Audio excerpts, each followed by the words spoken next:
Can competence be created? Or is it something that you're either born with or without? The good news is competence can be created. It's a skill set that you can build and develop.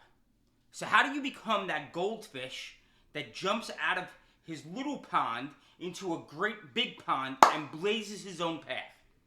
I'm going to share with you some techniques that I use, and I'm going to give you 3 questions you could journal on to get the juices flowing. I think that competence, when I've looked at competence for myself, it's always been kind of like a 4-part process. And that first part was, I've identified a goal that I've wanted to accomplish, right? Like whatever it is. One of the biggest times I had to display competence is when I went from the police department to the fire department, going into that unknown. When I was in the fire department, I was a fireman, then got promoted to a lieutenant, going into that unknown. When you're looking to build that competence, you have to know where you're aiming, where you're going. The second part, take action. Physically take action on what that goal is. We're going to dive into that a little bit more. Third, you can't be afraid of failure. Failure is part of the process. You will fail. It's going to happen.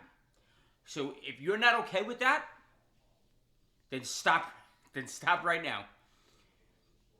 We're going to show you how failure is actually a benefit to you, not a detriment. And then the fourth part is, after you go through those 3 things, that's where confidence actually starts getting built and created. And then we go around the cycle again.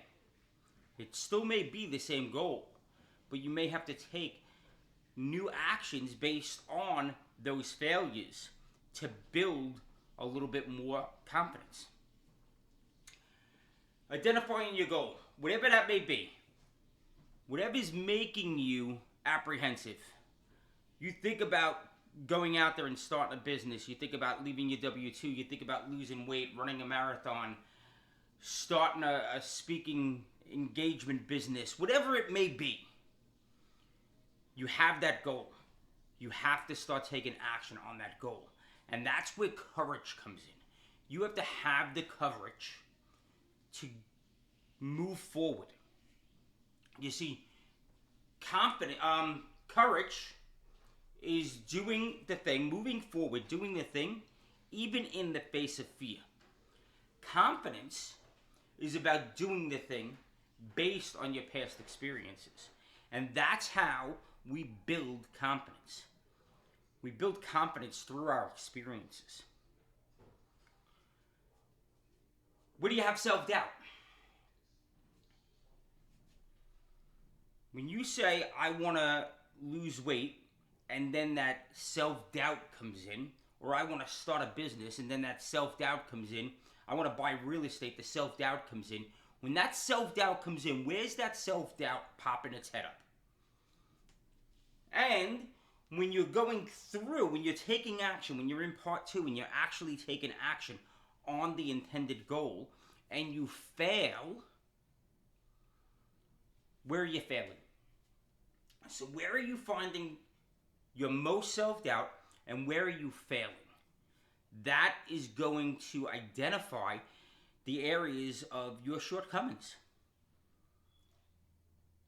And then you know now, okay, I have to work on this area specifically to achieve this goal.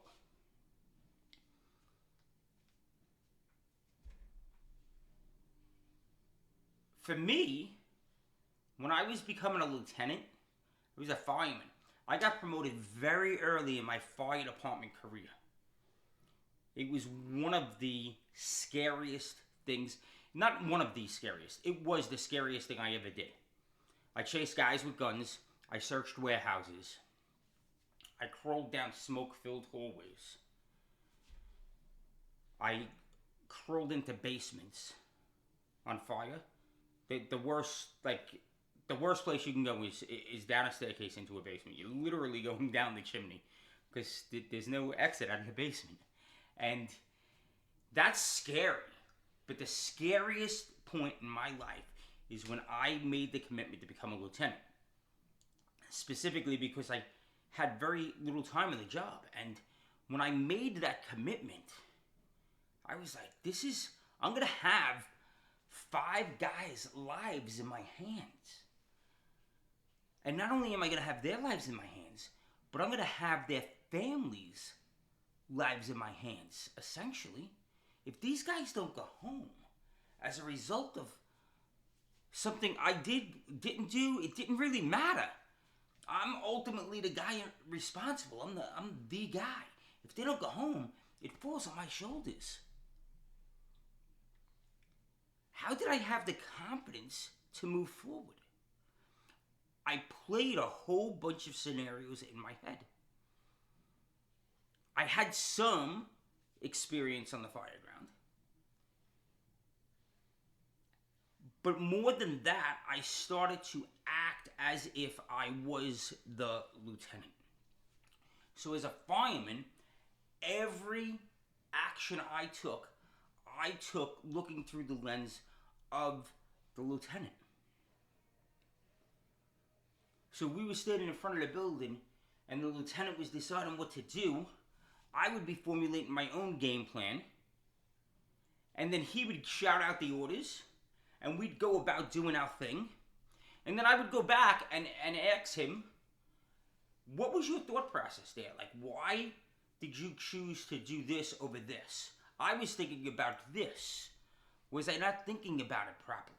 And I was putting myself in those scenarios so that I could bolster my thought process.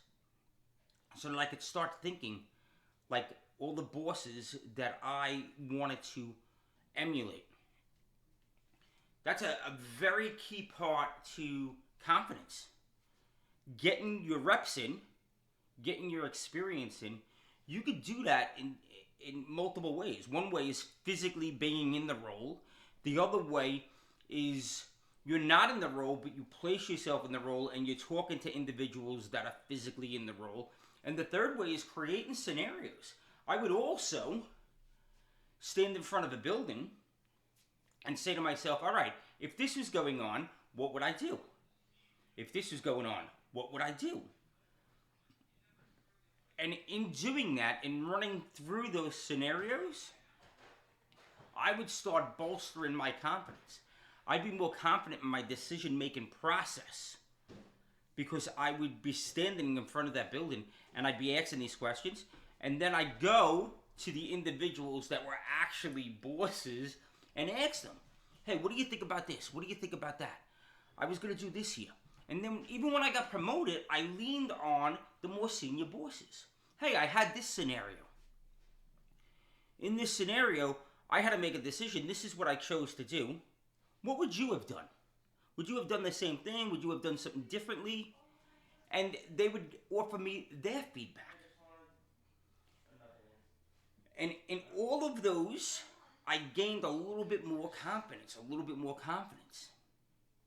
until I got to the point where when I was asking those senior bosses, and they were giving me their answers matched up with my answers. And I would be thinking to myself, okay, what would Pellegrinelli do in this instance? What would Bulger do in this instance? What would McMahon do in this instance? I was asking myself, what would these bosses do in this instance so that I can try and think as best I could like them? Running those scenarios, don't be afraid of failure, right? Part of that self-doubt, part of what's happening when you have a lack of confidence, at least for me, when I had lack of confidence and I really analyzed it and really started thinking about it, it was because I was doubting my ability. It's really what it was. I was doubting my ability to be a lieutenant because I never sat in that seat. I never had that role, that responsibility. It's an immense responsibility. I never had that responsibility before.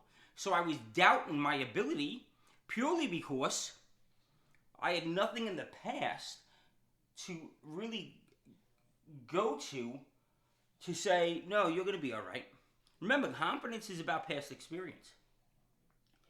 So what I did, another thing I did there was, I said, all right, I've never been a lieutenant before, so I'm okay with having the self-doubt of what's going to happen.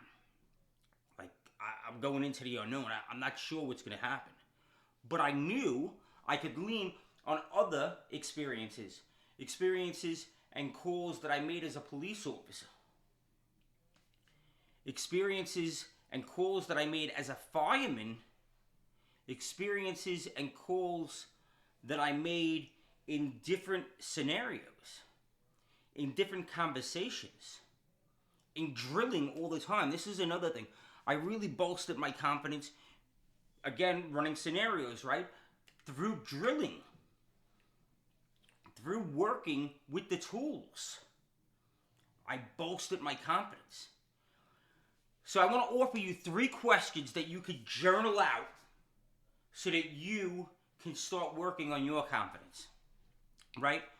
Where am I seeking confidence? Essentially, you're seeking confidence, most times, in whatever your goal is. But you have to commit to something. So where are you seeking that confidence in? What are 3 small actions you can take to start gaining success in that endeavor? Right? Confidence comes from past experiences. If I can create past experiences that prove I'm successful, my confidence goes up. And the third question, how can I run scenarios involving that goal? We spoke about that when I was standing in front of the building. I ran scenarios. I constantly run scenarios because I know that through running those scenarios, at least I'll be able to take an action. I will have a plan. I will be able to take that action. That action may not always work out. Then I get up and I brush myself off. And I'm like, I won't do that again. But that's where the confidence comes from. The confidence comes from taking the action,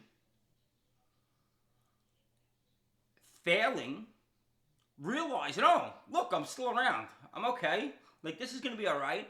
I survived. Getting up and doing it again.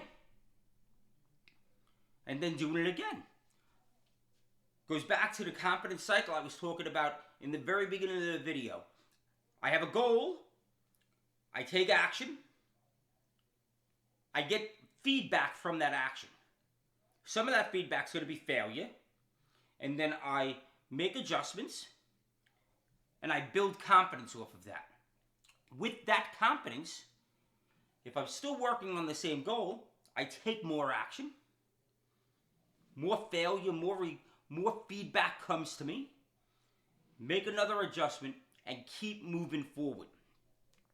The beauty of confidence is the more you run this, the more confidence you gain in certain areas. You can borrow the confidence from the area of exercise and apply it to business. It seems like 2 separate things, right? But it's really not. And it's not because if I went into exercise and I had doubt and lack of confidence because of experience, and then I gained that experience, and now I have confidence there, well, I did it once, I could do it again. Right? If I did it over here in exercise, why can't I use the same manner and do it over here in business? There may be nuances in business, but why can't I just kind of steal the process? Right? Success leaves clues. I was successful there. And confidence is really about the lack of belief in yourself. Whether that lack of belief, whether it's legit or not. Like when I became a lieutenant, there was some of that self-doubt was in reality. I never filled the position before. But I knew that I had accomplished other things. I knew that I had stepped into the uncomfortable zone before. And I came out okay. Rinse and repeat. Don't try and reinvent the wheel. Recap. Identify your goal. Take action. Don't be afraid of failure. Failure is just feedback for you so that you can pivot and make micro adjustments. You'll gain confidence from there. In that confidence, run that process over and over and over again. 3 questions. Where am I seeking confidence? What are 3 actions I can take right now to start building success in that goal? And then how can I run scenarios involving that goal so that I can visualize different things? Guys, we live up here in the numerator, not down here in the denominator. Go out there today and be unstoppable and absolutely crush life. I love spending time with you guys. Have a great day.